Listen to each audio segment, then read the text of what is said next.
Hi, this is Jason Nickleby, Coordinator of Officials with the Minnesota State High School League, and this is Basketball Officiating Training Tape number 4. We're going to take a look at some more plays involving legal guarding position, our mechanics, and positioning. And again, we're not picking on any one official, crew, or team, just trying to take some pieces from these plays to elevate our game as we work this week and throughout the season. So appreciate your efforts so far. Challenging work with masking and other COVID requirements, but again, really appreciate all of you and your diligence and patience as we work through it. So with that, let's take a look at some plays.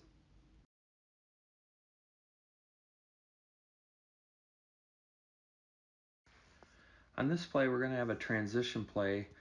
Lead comes down, gets in good initial position. We're going to have a dribble drive on the lane line opposite the bench, and we're going to have a blocking foul called by the lead, properly so.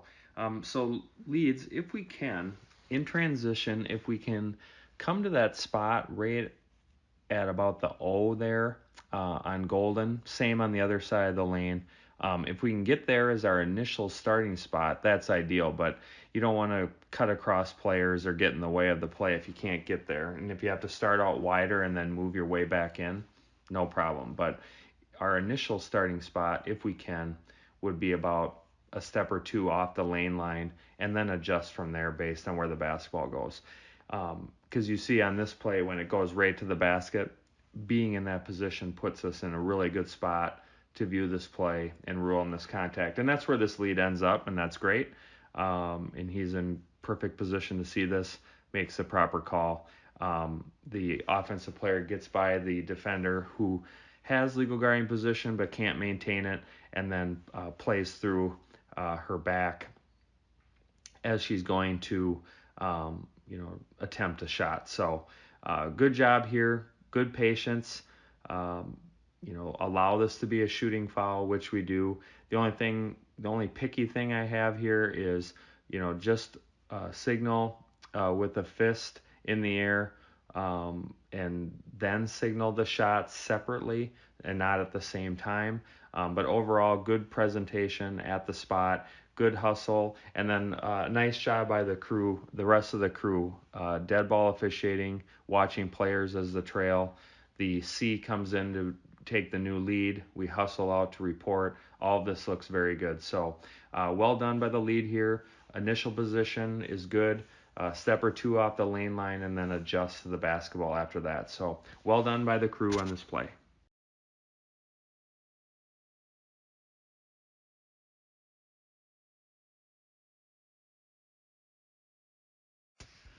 On this play, I want to talk about front court positioning. We're in a really good spot at lead. We're at that spot we talked about in the last clip where we're a step or two outside the lane line, and then we can adjust with the basketball. So it comes to this side, ends up going out past the three-point line, and we start our way out to work a little bit wider to mirror the basketball. Again, if it's outside the three-point line, we're not going all the way out to mirror the basketball. We'll be a step or two inside the three-point line and then adjust as the basketball goes back to the other side of the court or in the paint. Center, really good spot. Free throw line extended. We're square with the court. Looks really good there. Appears that we're officiating off ball and not ball watching, so that part's great. And then trail, let's work a little bit lower. We're in a good spot, but then it seems that we work higher, take a step or two higher. Let's be at the 28-foot mark at least. If we're going to have two of anything, we should have two centers and not two trails. And again, we're going to get beat back by these high school players. They're faster, they're quicker than us. We keep getting older, and they're still 17, 18. So let's officiate to, the percentages, which is, let's work lower and be in good position to officiate the plays in the front court. We finished this play with a traveling violation.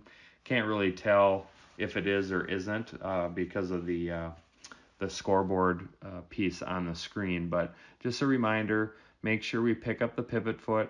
If we can put them off the floor from a philosophy standpoint, let's do that when they're gathering or controlling the basketball. Let's put them off the ground because it gives us more options, when it comes to establishing a pivot foot and what they can do and what they can't. So just a reminder on that.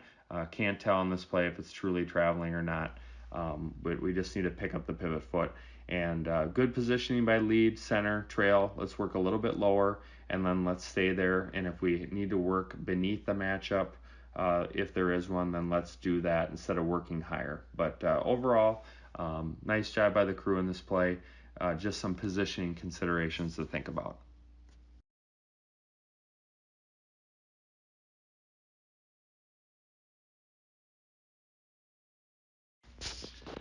On this play, we're come down in transition. We're good initial position.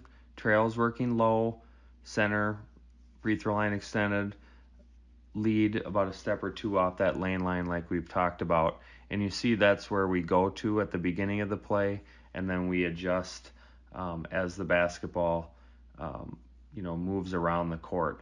And then we have a dribble drive here, and that's the part I want to point out.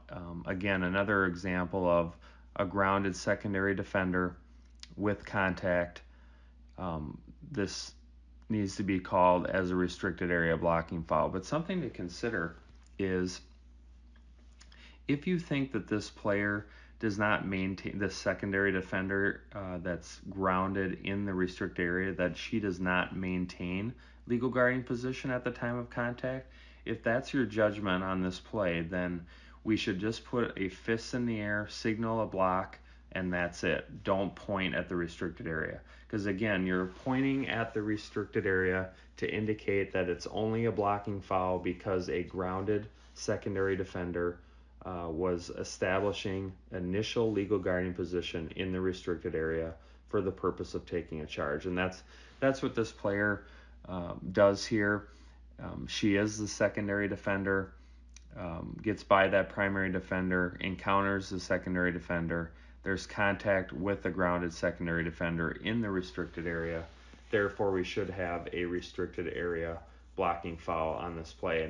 And some of these plays, the contact is not much, but if they're grounded in the restricted area and there's decent contact to significant contact, we have to have a restricted area blocking foul. And it's a really easy explanation because you know that the coach is going to say, well, she was straight up, and the answer is, yes, she was straight up. You're correct. However, she's a secondary defender, and she is grounded in the restricted area at the time of contact. Therefore, it has to be a restricted area blocking foul. So we'll get better at these plays as we go. This one, is not, that cut and dried, but she is grounded in the restricted area at the time of contact. Therefore, we should have a restricted area blocking foul on this play. But good positioning by the crew, just something to consider when it comes to grounded secondary defenders.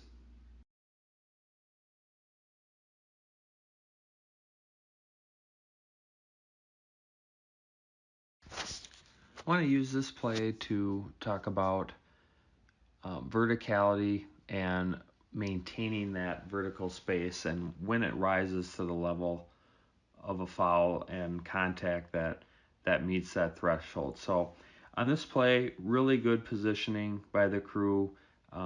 Trail works beneath the matchup, so we're not too high. We're in really good position to see space on those players. Leads in a good spot, mirroring the basketball, and they dump it in the paint. And we have a defender who's trailing that offensive player, and that's usually something that's a dead giveaway. When we see somebody that's beat, it's kind of a football term on occasion. If you beat, you cheat. And basketball's really no different. If they get beat, they need to find a way to get back into the play, and they'll do that in one of a couple ways. One, they'll grab them from behind to slow them down, or they'll body through them, on the back to try to close that gap.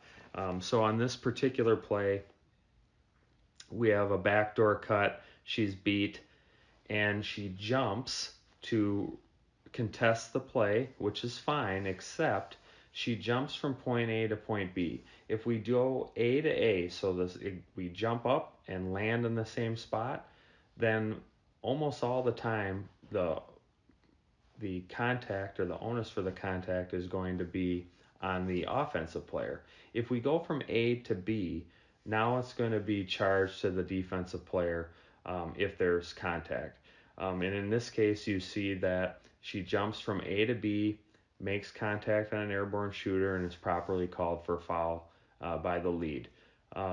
Maybe straighten out the arm a little bit if we want to be super technical. I like how we close down towards the play, to have a presence in case anything, gets heated at the end of the play, and then we go around players to report. So that all of that is excellent and well done. This is a foul, but from a verticality standpoint, make sure we see the defender and what they do. Do they establish legal guarding position, and then do they maintain it legally?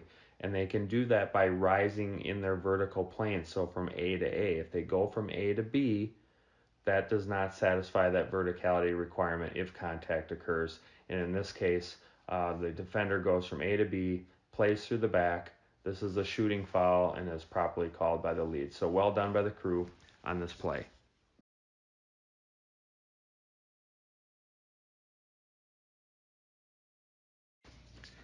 We don't usually talk about jump ball mechanics because I think many officials take the jump ball for granted. We just think it's something we do. We fire up the ball and off we go. But it's something to consider. Make sure we start the game off, the right way. Make sure we have a good toss. If you can't toss the ball nice and high and straight, then have another official do it. If you're the referee, we want to make sure that we get the game off to a good start. And then the second part is what happens here in this play is this is right off the tap. They get possession, and then we have a turnover, and the referee is not quite into the trail position quite yet.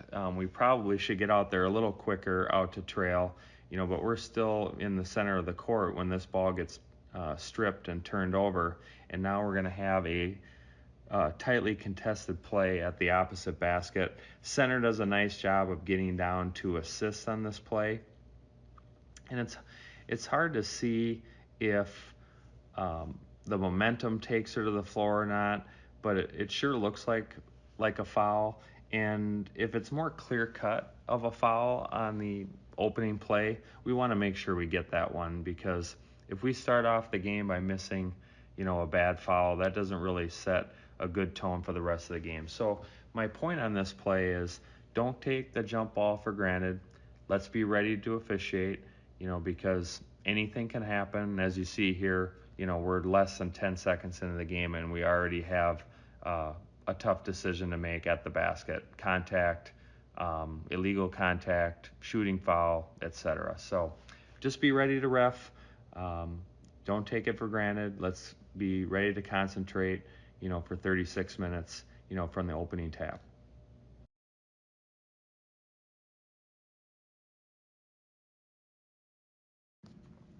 On this play, we're going to have a high ball screen at the top of the key, and off of that ball screen, we're going to have a defensive foul called by the trail. So let's just talk about this play from a mechanical philosophy perspective and how we will, handle these as we go ahead. So we're coming across center court as this ball screen occurs, and she's stationary, waiting for her. The screen looks fine. All of that looks good. We should have two sets of eyes on this play, center and trail, and we really should try to have two sets of eyes on ball screens, regardless of where they occur, just because when you're talking about a ball screen, there's typically a defender with the screener as well, which means we have four players in a really tight space. There's contact to address, plus the basketball. So there's just a lot going on for one person. And so if we can have two sets of eyes on a ball screen like a play similar to this one, that will really help us in the area of call accuracy and play accuracy on ball screens. And this is just becoming more and more common in offenses at all levels of basketball. You're seeing pick and roll. You're seeing they'll drop step and move to the basket, and you see some illegal screens with that ball screen because they're rolling into the defender and wiping them out. But in this case, the screen is good. The contact is on the defender, properly called for a foul. Just a couple things to mention on this. Once it gets past that screen on a play like this and into the center's primary, I think the center is going to have a better grasp of the contact and whether this meets the threshold of a foul, because if you look at where the trail is at the time of contact, he's looking through that screener, and it becomes more difficult to discern the contact, the level of contact, and who's responsible. So try to give it to the center in a situation like this, because they have a pretty good grasp of it. And then the final piece, it's picky, but when we report to the table, make sure we have the accurate signal. We signal as a block here, which is okay, but really she grabs her by the arm and kind of shoulder dips her, which would be more of a hold. So whatever we report to the table, let's try to have an accurate signal, just to provide more believability of what we call.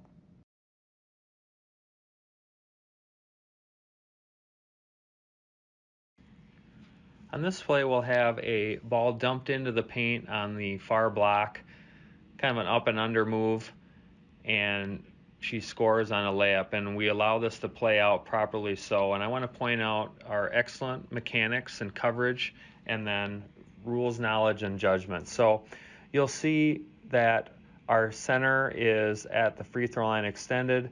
We're in the middle of a rotation to come over to this matchup on the block, and she goes right to the basket. And the center doesn't bail out to the new trail position. We stay there and officiate the matchup because we're going to be primary for traveling on this play, or determining whether traveling occurs. And then you see that the new C is closing down on the shot attempt, and the lead stays put about a yard or two outside that lane line. So this is excellent positioning and coverage by the crew on this play. This is exactly how we want to officiate this play position-wise.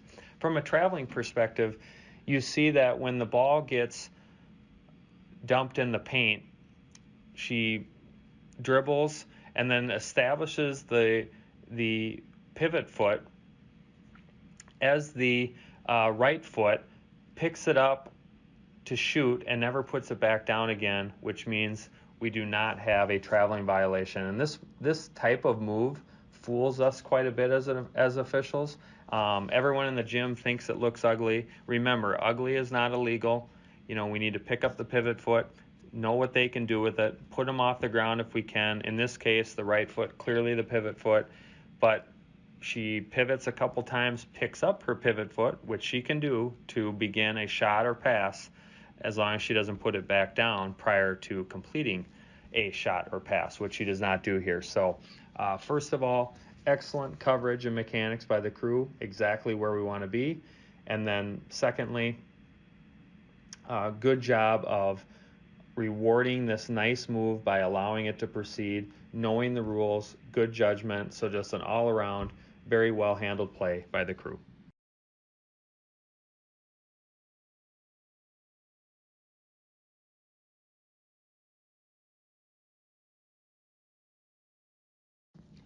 On this play, we're going to have a turnover and a quick transition down the court, and I want to talk crew mechanics and then some judgment considerations. So we have a foul called by the new lead, communicates with the incoming lead about the number of free throws, players get in position quickly to shoot free throws, and we hustle out to report. So that's all very good, nicely done on the communication, about next steps. Second thing is our considerations as lead when it comes to a play like this and our judgment. And the first thing to think about is, do we have an odd person break for the purpose of restricted area? And the answer would be no. We have one offensive player going against two defensive players. Therefore, we do not have a restricted area play on this particular sequence. This play should be judged like any old block charge play. Does the defensive player obtain legal guarding position and maintain it legally at the time of contact? And so that's the considerations we need to make. Does the defender get 2 feet down facing the opponent and then maintain it legally by rising vertically, moving obliquely, or backwards? And we talked about A to B, where if the defender jumps from point A to point B and contact is initiated by the defender, then that contact should be charged to the defensive player. But if they rise vertically in their space, even if there's significant contact, it should either be a no call or it should be an offensive foul. We can't penalize defenders when they have legal defense by rising vertically in their space. And this is a tough play. Very quick transition. We barely get stationary, to view the play. I love the hustle. That's excellent. And we are stationary at the time of the play, but this is the kind of things we need to pick up, which is the defender and what they're doing. And if they rise vertically in their space and there's contact like this, and this is fairly significant contact, if you believe that the defender went from point A to point A, then we should charge this as an offensive foul. It seems weird to charge an offensive foul when the defensive player rises in the air, but that's their defensive right to do that. They have their space on the floor, and we can allow offensive players to initiate contact and displace them from that legally obtained spot on the court. So just something to consider, when we're judging plays like this. But overall, good communication and mechanics on this play.